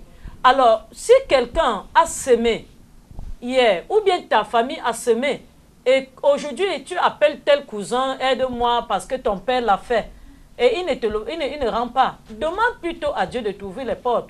Parce que vous avez semé la bonne semence. Et vous avez droit à cela. Donc, ce n'est pas forcément la personne chez qui j'ai semé que je suis obligé de récolter cela là-bas. C'est très important. Si David voulait attendre que Saül lui soit reconnaissant, il n'allait jamais être reconnaissant. Mais il a été récompensé autrement. Et Dieu a mis des personnes sur son chemin qui ont reconnu la valeur de ce qu'il était et qu'ils ont valorisé et il a eu le salaire qu'il méritait. Donc parfois, nous attendons, il reste à savoir si ce que tu appelles bien, cette personne-là voit cela en bien. Parce que la personne peut même plutôt voir que ton père se vantait qu'il a beaucoup. C'est pour cela qu'il donnait. Et voilà pourquoi est-ce que il ne se voit même pas obligé. D'autres disent, ah, car c'était mon frère, il était obligé de le faire. Donc pour lui, il n'est reconnaissant, il n'est pas reconnaissant du tout. Donc il y a trop de paramètres. Il n'est redevable. Il n'est redevable. Donc il y a trop de paramètres qui poussent des personnes à ne pas nous rendre l'appareil parce qu'ils ne voient même pas en nous des personnes qui méritent vraiment ce que nous demandons. Voilà, c'est mon grand frère. C'était son devoir. Donc pour lui, vraiment c'est comme ça. Donc même si ses enfants périssent là, c'était mon frère. Il avait le droit de le faire. C'est ma mère, c'est mon oncle, c'est ceci. Et donc, je ne suis pas obligée. Je ne suis pas obligée. Et par conséquent, tu vas rester là que tu attends pour que cette personne soit consciente un matin et vienne te voir. Non. Il ne s'attend pas. Dans sa pensée, il n'a même pas le projet de venir le faire. Mais plutôt regarde à Dieu, à celui-là qui reconnaît que tu avais semé une bonne semence et demande de lui qu'il bénisse tes œuvres, afin que cela puisse porter des fruits. Donc je peux récolter cela autrement. Je peux récolter cela autrement. Je prends l'exemple. David a mis sa vie en péril pour le peuple d'Israël. C'était une bonne action. Mais c'est ce même peuple qu'il avait rejeté. Et les Philistins même qu'il avait combattu l'ont recueilli à un moment donné. Et ils ont été une bénédiction pour lui. Or, c'est son peuple qui devait même normalement lui rendre pareil. Mais quand il était poursuivi, il était rejeté par son propre peuple. Mais ce sont des étrangers qu'il avait accueillis à un moment donné. Ont été une bénédiction pour lui à un moment donné. C'est plus tard que les gens, le temps de Dieu arrive, il réanime l'esprit de certains qui dit, mais tiens, celui-ci avait fait ceci pour nous. Pourquoi ne pas le roi du moment où l'autre ne l'est plus? Donc, pour dire, parfois, des gens ne se sentent même pas obligés de nous rendre, d'être reconnaissants envers nous. Maintenant, c'est à nous de comprendre que si tu as semé en sachant que tu faisais une bonne action, que Dieu lui-même a pris en considération, laisse Dieu payer ton salaire au moment venu. Sinon, on va se mettre même à maudire des personnes, à faire des choses parce qu'on attend forcément quelque chose d'eux. Donc, c'est un peu ça. Voilà. Donc, faire des choses, faire du bien sans forcément attendre quelque chose en retour. C'est cette personne. De cette personne. Oui, c'est ça. Puisque, comme tout à dit l'apôtre Olinga, c'est la loi des semailles et de la moisson. Ça, il n'y a rien à faire. Dans Luc, il dit, donnez et il vous sera donné. On vous mesurera avec la mesure dont vous vous serez servi. Et on mettra dans votre verre une semence serrée, secouée et qui déborde. Ok? Donc, ça, c'est la loi. Celui qui va être béni sur le plan financier, matériel, doit savoir donner. Bon, il peut ne pas avoir le niveau, tout à l'heure, quand l'apôtre disait, de faire des grands festins, mais à ton niveau, donne. Donne. Celui qui peut faire des festins peut le faire. Mais il y en a qui ne travaillent pas, qui ne sont pas dans les bureaux. Mais cultive le donner en toi. Tu peux donner à quelqu'un 500 francs, pour lui, tu as beaucoup donné. Et il va te dire vraiment merci et que Dieu te bénisse. Ouais, il y a de fois ce merci qui vient du fond du cœur, qui est une bénédiction. Vous voyez un peu? Quelqu'un peut te dire vraiment merci ma soeur, merci mon frère, et que ce merci est profond, c'est ça qui bénit. Et ça, donc, quand je l'ai dit, j'ouvre un autre volet. Il y a le donner ici qui ne bénit pas. Et beaucoup sont de fois dans ce donner, le donner du mal tu veux. Ça ne bénit pas. Donc, tout à l'heure, mon père donnait, parce que ton père peut être le genre qui a donné pour se faire voir. Ça peut aussi arriver. Que quelqu'un a passé son temps à donner pour le Mathieu vu, ça là, ça ne bénit pas. Au contraire, ça appauvrit. Vous voyez un peu? Et aujourd'hui, beaucoup... Il avait déjà son salaire puisque la Bible dit que celui qui donne dans ce sens-là a déjà récolté les acclamations du public. C'est ça. Mais derrière, Dieu te dit que non, moi je ne suis pas dedans. C'est ça, et c'est un piège. Tu veux faire un cadeau aux gens, tu appelles la télé, tu viens, tu montres, filmer comment lui donne 1 million pour qu'il se soigne. Et tout, c'est quoi? Et tout ça, ça ne bénit pas. À moins que nous soyons dans la politique. Parce que la politique a son langage. Vous savez, chaque corps dans la vie a son langage. Vous voyez? Mais si on parle de l'ordre général, de la nature divine de Dieu, qui est de donner et de recevoir. Et donner sans rien entendre en retour. Et que la main gauche ne voie même pas ce que fait la main droite. Quand je te viens en aide, il ne faudrait pas que je commence à chanter que c'est moi qui ai fait de toi ce que tu es. Non, ça ne paye pas. Et maintenant aussi, en retour, peut-être en donnant pour se moquer de quelqu'un, ça ne paye pas. Parce que beaucoup viennent comme ça en aide, ils donnent, ils font des présents, des semences, tout ça, pour t'humilier en fait. Parce que ça, il faut le dire. Il y en a qui après, ils filment. Oui, ils filment. Et après, ils se mettent à se moquer de toi. Et ça, là, c'est dangereux. Donc, de telles personnes qui donnent pour se faire voir, qui donnent par vengeance, qui donnent par moquerie, le résultat là, c'est zéro. Ça, c'est clair. Mais toi qui donnes, toi qui cultives le donner d'après la volonté de Dieu, car tout à l'heure, quand tu as pris le rappel, Dieu a tant aimé qu'il a donné. Quand on aime, on donne. Ok? Et là, je vais encore faire un peu un cran en arrière. Pourquoi l'amour s'en va? Comme tout le monde le disait, c'est quand on commence à regarder les défauts. Or, l'amour pardonne tout, l'amour supporte tout, l'amour croit tout, l'amour n'est pas envieux, l'amour ne pense pas au mal. Et j'aime souvent dire, là c'est un peu dans le cadre du mariage, on a touché un peu le mariage, c'est que j'aime souvent dire aux gens que c'est chacun, l'homme comme la femme, c'est-à-dire vivre le mariage selon la prescription du concepteur du mariage, il n'y aurait pas de problème. L'amour ne serait pas en train de partir.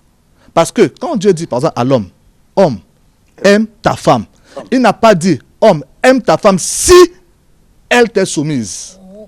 Oui.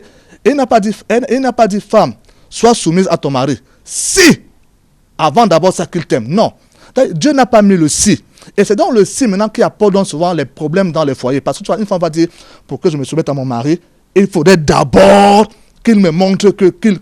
Oh, tu as oublié qu'en partant en mariage, c'était un engagement que tu as pris.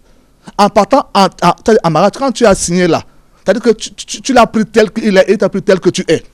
Donc, si nous enlevons le si, je te prends un exemple, homme, même s'il arrive que ta femme te manque de respect, aime-la, comme Christ a aimé l'Église, prêt à se sacrifier pour elle. Quand Ève, quand Ève a pris le fruit défendu, alors aurait pu dire, non, ici là, Eva, tu meurs seule. Ici, tu meurs seule, parce que Dieu avait bien dit. Mais qu'est-ce que Adam a fait? Adam a partagé la douleur ou alors l'erreur ou la faute de sa femme. C'est ça, aime comme Christ a aimé l'Église, prêt à se sacrifier pour elle. Si les hommes comprennent cela, je vous assure bien aimé, on aurait moins de cas de divorce. En tout cas, je pense que la semaine prochaine, on va parler du mariage. On va parler des divorces et tout. On va parler de ça. C'est un gros sujet. C'est un gros sujet. Mais bon, par ailleurs aussi, il y a des back-office. Bien sûr. On va en parler, mais on va terminer cette émission. Il nous reste 15 minutes. Je voudrais qu'on revienne sur la dîme, sur les offrandes. Oh là là. Là, ça va déranger. Non, ça même là, c'est bon. C'est les résolutions de 2020. Oui, 2022. 2022. 2022. J'entends souvent des gens dire, moi je suis la bouche des gens. C'est normal. Au lieu d'aller donner l'argent à l'église, à un pasteur, comme on donne l'argent aux pasteurs, ils achètent les belles chaussures, ils ont les belles maisons, ils roulent dans les grosses voitures. Et les chrétiens sont là avec les haillons, avec les chaussures penchées, etc. Au lieu d'aller donner l'argent à l'église, je préfère aller faire mon offrande aux lépreux qui sont en route ou bien dans un orphelinat, au lieu de donner à l'église. Je voulais savoir, l'offrande que je fais à l'orphelinat et l'offrande que je fais à l'église, sont-elles les mêmes offrandes? Moi, je veux prendre la parole en disant que il y a le don de libéralité. Le don nous devons assister ceux qui sont dans le besoin. Mais cela n'exclut pas la dîme. Je sais que ce sujet divise aujourd'hui beaucoup l'Église, puisque ça concerne beaucoup l'Église. Je ne suis même pas encore à la dîme, je suis d'abord à l'offrande. L'offrande, au niveau de l'offrande, Dieu lui-même dit que quoi? Apportez dans ma maison tous vos dîmes et vos offrandes. C'est pour dire que Dieu lui-même a prescrit qu'on devait apporter l'offrande dans l'église. Oui. Donc pour dire que celui qui dit qu'il l'a donné dehors et qui n'a plus besoin de donner parce que, bon, il a dit qu'il donne, le pasteur mange. Et celui qui est dehors fait quoi? La personne jette. C'est ce que je n'arrive pas à comprendre. Il écrase. Et je veux dire à quelqu'un que c'est des raisonnements erronés. Parce que le spirituel a ses principes. Et Dieu a prescrit cela comme ça, que nous devons apporter.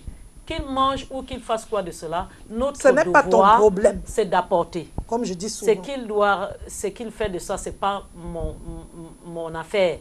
Le plus important pour moi, c'est d'obéir à Dieu en venant vers Dieu pour reconnaître qu'il a fait quelque chose dans ma vie. Il m'a béni, j'ai eu de l'argent, j'apporte mon offrande. Donc, je ne fais pas plaisir à un serviteur de Dieu. Donc, je suis même fier d'apporter. Pour moi, c'est un sujet de joie. Parce que la Bible déclare que celui qui sème avec joie, récolte aussi avec joie. Je veux dire que celui qui donne même doit être très content de donner. Je ne fais pas plaisir au pasteur. Qu'il s'enrichit ou qu'il ne s'enrichit pas. Pour moi, le plus important, c'est l'obéissance. Ce n'est pas ce qu'il doit en faire. C'est le plus important, c'est de donner, c'est d'obéir, c'est un acte d'obéissance. C'est même l'adoration. Donner mon offrande est un signe d'adoration envers Dieu. Parce que si je chante seulement, parce que ça ne retire rien dans mes poches là, c'est rien. Mais la grande adoration, c'est de savoir sacrifier quelque chose que j'aime et donner à Dieu. Et de pouvoir donner à Dieu. Donc, donner l'offrande, pour moi, c'est un signe d'adoration envers Dieu, pas envers un homme. Parce que je ne donne pas au pasteur, lui, il ne représente qu'un royaume. Et je viens vers lui pour donner à Dieu, le Dieu vers qui je suis reconnaissante, pour dire, je viens pour dire merci à Dieu parce que il m'a béni, j'ai eu et je suis venu pour être reconnaissante. Donc, voilà. Ok, merci Solange. Je voudrais dire quelque chose parce que je crois que je constate que vous avez vraiment le Saint-Esprit parce que les questions sont tellement bien organisées et bien orientées.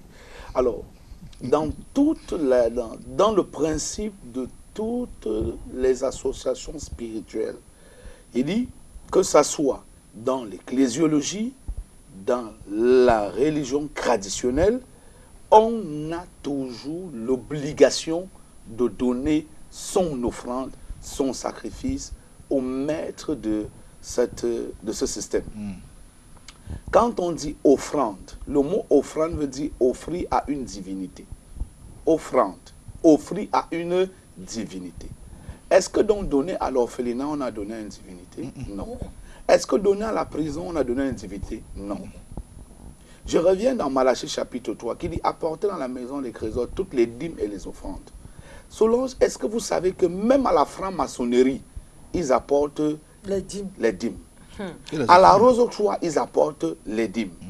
De la même manière, on se bat aussi à payer chez nous la Bible et les parchemins qui nous aident, les modules. Eux aussi payent les monographies. Donc, c'est des principes connus dans tous les cercles spirituels. Il n'y a aucun réseau. Je dis même chez les traditionalistes. Tout à fait. Aucun rituel ne se fait sans sacrifice, sans offrande. Même lorsque les gens partent chez le marabout. Voilà. Quand tu arrives, il te dit d'abord que paye. Voilà. Il faut d'abord payer. Donne aux esprits. Toujours. Il faut d'abord Toujours. payer. Et quand tu pars même, il te dit encore de payer. Voilà. Pourquoi? Parce que l'offrande est la porte qui permet à une divinité de sortir de sa grotte pour venir t'exaucer. Donc quand vous donnez l'offrande, c'est la connexion que vous créez. Vous établissez le réseau, une connexion entre vous et le divin qui doit changer votre mandat. Donc si quelqu'un estime que apporter à l'église, apporter à l'église parce que le pasteur va utiliser, la personne est en train de dire au divin de ne jamais intervenir dans sa vie. Dans le domaine de l'émergence. Parce que le domaine de l'émergence, ça n'a rien à voir avec la prière. Vous pouvez prier. La prière t'aide pour la protection, t'aide pour l'émergence dans la communion avec Dieu. Mais la prospérité financière et matérielle, le secret, c'est la sémence. C'est la sémence au travers de l'offrande, au travers des dîmes. Maintenant, ce qui part chez les prisonniers, dans les orphelinats, la Bible a bien parlé de aumône. Il y a aumône dans la Bible. Pour ceux qui lisent bien la Bible, vous allez trouver ce mot. On dit que qu'on ait donné quoi? Les aumônes. Les libéralités. Les libéralités, ça revient dans le contenu des libéralités. Là, tu peux t'engager que bon, je m'en vais donner à l'orphelinat, je m'en vais donner à un prisonnier, je m'en vais donner à un démuni. Mais la vérité, c'est que chaque fois que vous donnez, quand vous donnez à des prisonniers, il y a quelque chose que vous faites. Vous êtes en train de payer et mettre ce qu'on appelle la protection contre la prison dans votre vie et dans la vie de vos enfants. Quand vous donnez aux orphelins, vous êtes en train de chasser l'esprit de la mort précoce dans vos familles. La mort précoce part. Vous ne pouvez plus mourir brutalement, brusquement. Quand on va trouver un enfant de 18 ans qui est mort, quelqu'un de 30 ans qui est mort, 40 ans, tu n'as encore rien fait, tu meurs quoi? Les gens auront la longévité dans votre famille, ils vont vivre longtemps, atteindre 100 ans, 120 ans et autres. Et maintenant, quand on regarde dans le domaine de la dîme, si vous prenez la dîme qui est censée venir dans le temple pour tomber entre les mains de Dieu au travers de son serviteur, parce que lui, l'homme de Dieu, il est au service du roi. Donc ce qu'il reçoit doit aller chez le roi. C'est un service, c'est un relais. Maintenant, si vous prenez donc ce qui doit revenir au roi pour aller donner à la prison, c'est un péché. Pour aller donner à l'orphelinat, c'est un péché. Et faites attention, pour ceux qui nous suivent et qui nous regardent, dans les réseaux sociaux, il y a beaucoup des adeptes de la magie qui viennent dire qu'on ne doit plus donner les dîmes à l'église. Et ces gens portent l'école des pasteurs. Ils portent la tunique des pasteurs. Ils étudient même la Bible. Ils ont aussi des églises. Et ils ont d'autres possibilités maléfiques pour avoir des moyens pour construire des grands bâtis. Et ils disent que l'église ne doit pas recevoir les dîmes. Or, Satan connaît qu'un chrétien qui donne sa dîme et son offrande à un homme de Dieu ne peut jamais connaître la pauvreté. Expérimentez ça. Vous qui nous suivez, prenez un peu la décision tout au long de cette année d'être fidèle dans tes dîmes et dans tes offrandes, tu ne connaîtrais plus jamais la galère. Même si ce n'est pas les millions que tu auras, bien les milliards, mais à chaque fois que tu seras face à une situation, une porte va s'ouvrir facilement et miraculeusement. C'est comme ça que les bénéfices de la dîme et l'offrande interviennent.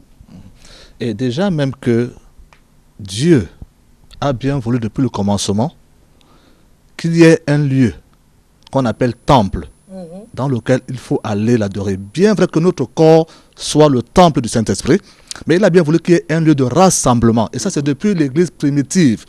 À l'époque, c'était même dans les maisons. D'accord? Et donc, il dit, on ne paraîtra point devant l'Éternel les mains vides. Dit l'Éternel. Et Jésus lui-même, un soir, a pris le panier, s'est assis. Il a dit, venez mettre vos offrandes. Moi, je regarde comment vous mettez vos offrandes. On vous donne la référence, Marc 12, verset 41. Voilà. D'où l'histoire de la veuve qui a donné 3 pièces. Parce qu'il a vu comment on donnait. Qui a donné combien. Il l'a vu. Donc, c'est recommandé de donner son offrande à l'église auprès d'un sacrificateur. Comme dit l'apôtre Olinga, qui est le représentant plénipotentiaire du roi. Et donc, quand tu dis, je donne chez les orphelins, tu es en train de faire libéralité. Et Dieu dit, prenez soin des veuves, des orphelins, des prisonniers, voilà. Voilà, tous, voilà. Voilà, c'est Isaïe, même quand il parle du vrai jeune, il parle de cela. Isaïe 58, quand il parle du vrai jeune, voilà. Donc là également, ce sont des sources de bénédiction, c'est la bienfaisance.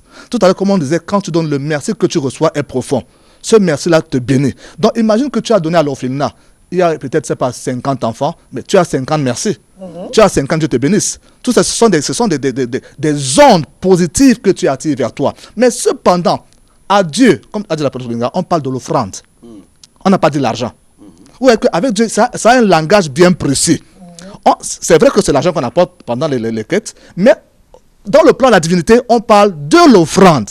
On ne parle pas de l'argent. C'est-à-dire, quand tu as encore ton argent, dans ta peau, c'est l'argent. Mais dès que l'on a béni, ce n'est plus, ça devient quoi? Offrande, adressée à une divinité. Et donc, nous sommes régis par une divinité. Et donc, refuser de donner l'offrande à l'église, à la divinité, veut dire vraiment que tu t'exclus de cela. Et effectivement, tu t'offres à quoi? À l'autre côté. Il y a des gens qui ont dit, je ne peux pas travailler et à la fin du mois, je m'en vais enlever le 1/10 de mon salaire pour venir donner à un homme que lui, il s'enrichit, il est là, il a de grosses voitures, il a ceci, cela. Moi, je ne peux pas. Quand on fait comme ça, c'est pour ça que les gens ouvrent les églises n'importe comment, parce qu'ils pensent qu'ils vont s'enrichir. Oui, je voulais appuyer en disant que, comme ils disent là, il y a même, comme je le disais tantôt, aujourd'hui même, c'est beaucoup plus même les serviteurs de Dieu même qui créent beaucoup la confusion même à ce niveau. Parce que ils combattent la dîme. Ils disent que en fait c'est pas normal pour les gens, que c'est la loi. Bon, quand je regarde ma Bible, Abraham avait donné la dîme. C'était avant la loi. C'était avant la loi. Et plus loin encore, parlant des prémices, on va te dire qu'Abel et Caïn avaient donné les prémices. Avant la loi. Avant la loi. Nous sommes là dans Genèse 4. Oui. Alors, tu vois donc qu'on te dit que c'est la loi, nous ne sommes plus sur la loi, mais sur la... Un pasteur m'a écrit une fois que celui qui donne la dîme est sur la malédiction. Seigneur. Je vous assure, je vous parlais d'un pasteur, il m'a écrit ça comme ça. Donc, je suis en train de vous dire non, en fait, sa Bible commence à partir de Matthieu, alors. Non, de Moïse. De Moïse. Non, sa Bible commence à partir de Matthieu, Oui. puisque c'est dans Malachie, le dernier livre de l'Ancien Testament, Malachie 2, où on dit apportez à moi vos dîmes et vos offrandes, afin qu'il y ait un Dieu abondance dans ma maison. Oui, et vous verrez si moi, l'Éternel, je n'ouvre pas pour vous. Mettez-moi de telle sorte à l'épreuve. La seule fois, il dit cela. C'est dans Malachie, et c'est le dernier livre de l'Ancien Testament. Donc ça veut dire que, en fait, ce pasteur, sa Bible commence à Matthieu. Tout à fait. Et c'est tout ce qu'il avait même l'habitude de partager. Je suis en train de dire à quelqu'un que quand tu ne payes pas ta dîme, toi, tu fermes ton propre ciel. Tu te fais du mal toi-même. Tu ne fais pas plaisir à un pasteur qui l'achète, le range. Mais je dis même, à un niveau même, c'est même comme on dirait même une histoire de jalousie. Parce que si tu dis que tu dois me donner pour que je prospère, ça veut dire que ton désir, c'est de ne pas me voir prospérer. Bon, et ceux qui ont ce genre de mentalité, ce sont des gens envieux. tu vois un peu, parce que celui-là qui ne voit pas quelque chose dans cet angle, il n'a pas de difficulté à s'aimer. Mais tu donnes pour que le pasteur s'enrichisse. Ça veut dire que si tu vois moyen pour empêcher à cet homme de Dieu de prospérer, tu vas l'empêcher. Alors, je vais dire à quelqu'un que payer ta dîme, tu ne fais pas plaisir à un homme de Dieu. Tu ne le fais pas plaisir. Tu obéis à Dieu en venant payer ta dîme. Voilà. Oui, je voudrais appuyer un truc puisque nous sommes en train de clôturer là pour dire que même le pasteur même qui prêche l'évangile paye sa propre dîme. Il paye ses offrandes. Il paye. Il paye ses offrandes. Nous-mêmes, nous respectons ce principe. C'est ça. J'ai l'habitude de dire à tous ceux qui envoient les dîmes de par le monde entier que moi-même, je paye ma dîme. Pourquoi? Parce que je sais que c'est une loi qui ne fait exception à personne. Quiconque est né de Dieu doit respecter ce principe. Parce que quand on dit dans Malachie 3... Surtout qu'il y a beaucoup de pasteurs qui travaillent, qui voilà. ont et comme selon dit là, métier. dans Malachie chapitre 3, il dit apportez dans la maison des trésors toutes vos dîmes et vos offrandes. Et il dit bien, depuis l'époque de vos pères, vous m'avez longtemps volé. Vous voulez donc quitter la pauvreté comment? Puisque ton père volait Dieu. Ton grand-père volait Dieu. Donc tu es né d'une famille des voleurs. Et l'étiquette que tu portes sur ton front quand tu pries, c'est Dieu te voit comme un voleur. Donc Dieu vous dit, voilà un bandit qui vient encore voler mes bénédictions et puis il va partir. Comment donc Dieu va encore ouvrir les cieux sur toi? C'est pourquoi la Bible dit, revenez à moi et je reviendrai à vous. Et le peuple dit, comment revenir? Il dit, dans les dîmes et les offrandes. Il dit, mettez-moi à la sorte, à l'épreuve. Vous verrez si je n'ouvre pas les éclus des cieux sur vos têtes et si je ne repends pas la bénédiction en abondance. Si je ne menace pas celui qui dévore. Donc, payez votre dîme, ça veut dire que vous demandez à Dieu, vous mettez Dieu à l'épreuve pour qu'il ouvre le ciel sur vous. Regardez toute l'étendue du ciel. Si on dit que ça s'ouvre sur toi, alors que même si tu pars au Ghana, tu vas prospérer. Tu pars aux États-Unis, tu vas prospérer. Vous savez pourquoi les gens quittent le Cameroun, ils disent que c'est difficile et quand ils arrivent à Paris, ça devient plus difficile? C'est parce que le ciel est fermé et partout où tu vas aller, ça ne va pas marcher. Tu vas même changer de métier, ça ne va pas marcher. Tu seras obligé de revenir dans ce principe qui dit apporter dans la maison des trésors toutes les dîmes et les offrandes. La dîme ne se donne pas chez un marabout. Je ne parle pas ici pour que tu ailles chez un gangang. Je te dis que la dîme se donne à l'église. Et c'est l'homme de Dieu ou un assermenté. Je ne parle pas des chefs des cellules. Parce qu'un pasteur qui n'est pas consacré ne doit pas prendre la dîme. Tout à fait. C'est quelqu'un qui est consacré qui prend la dîme. Un sacrificateur. Un sacrificateur. Parce que lui-même, il s'est sacrifié déjà. Tout à fait. Et encore, Solange, c'est-à-dire dans le même Malachie, la Bible déclare avant ça, il dit on ne tente pas Dieu. Il dit on ne tente pas Dieu. Je l'ai dit à Satan, qu'on ne tente pas Dieu. Mais la seule fois où Dieu dit tentez-moi, c'est à l'épreuve. À l'épreuve, si moi vous verrez. Donc la seule fois où Dieu dit, en français simple, tentez-moi un peu. C'est-à-dire viens avec ta dîme. C'est dans la dîme et les offrandes. Tu vas voir. Tu ne fais rien, c'est que je ne suis pas Dieu. C'est que je ne suis pas Dieu. C'est ça. Oh là là. Mais maintenant, comment comprendre dans ceux qui payent leur dîme chaque jour, mais qui ont des problèmes aussi? Le problème, c'est quoi? Ils payent au mauvais endroit, ils payent mal la dîme, je ne comprends pas pour terminer. Ok. Il y a des gens qui payent la dîme au mauvais endroit, comme on a dit. Voyez-vous, lorsqu'on parle de la parabole des semences, des terres, on dit que un monsieur partait semer, il a semé et l'oiseau est venu, il a picoré. Pourquoi la semence est tombée sur une mauvaise terre? Et l'autre semence est tombée sur la pierre. Au lieu de tomber sur la terre, c'est tombé sur la pierre et les racines ne sont pas entrées. L'autre semence est tombée sur les épines. Donc, c'est les différentes terres. Ça veut dire qu'il y a des endroits où, si quelqu'un n'est plus avec Dieu et que vous partez semer là-bas, c'est difficile. C'est difficile. Voilà. Ça, c'est un. Maintenant, il y a aussi un autre truc. Quand vous donnez votre dîme, votre offrande, dites-vous dans votre esprit, ne regardez pas l'homme. Si c'est que tu sèmes en disant que je m'en vais donner pour faire plaisir à mon pasteur, tu es en train de chercher la récompense de l'homme. Parce que Dieu lui regarde le cœur. Et tu l'auras la récompense de l'homme. Et tu auras la récompense de l'homme. Il va dire, oh ma fille, sois bénie, tu es vraiment ok. Mais Dieu lui regarde le cœur. Quand toi tu donnes, Dieu regarde ton cœur. Si dans ton cœur tu as décidé que c'est Dieu que je donne, Dieu va te récompenser et tu vas vivre sa puissance. Voilà. En tout cas, merci beaucoup. On est à la fin de l'émission. Apôtre Mirabel, comment on fait pour vous joindre? Je reprends au 691 73 73 25. Je répète, je reprends au 691 73 73 25 ou encore 677 25 46 06 ou sur ma page Facebook Amoifo Mirabel. Oui, moi je réponds au 6 94 73 06 38. 6 94 73 06 38. Ou alors Facebook, honorable Messan. Et je dis pardon à tout ce qu'on a offensé pour l'année 2022. Yes, 2021. 2021, voilà. Nous sommes en 2022 déjà. L'année passée. L'année passée, tout à fait. Ok. Je réponds au 6 94 23 69 61. 6 94 23 69 61. La page Facebook, c'est Apôtre Olinga Gérard La Gloire. Soyez fidèles dans vos dîmes, vos offrandes, vos sacrifices. Pardonnez, aimez et continuez de patienter. Le changement va arriver au nom de Jésus. Amen. On parle du mariage la semaine prochaine, Chaud. en grande pompe. On va parler de l'amour et du mariage. Soyez au rendez-vous. En attendant, bon week-end à vous, bon samedi et bonne chance au Lion, c'est indomptable. Voilà, donc bye bye.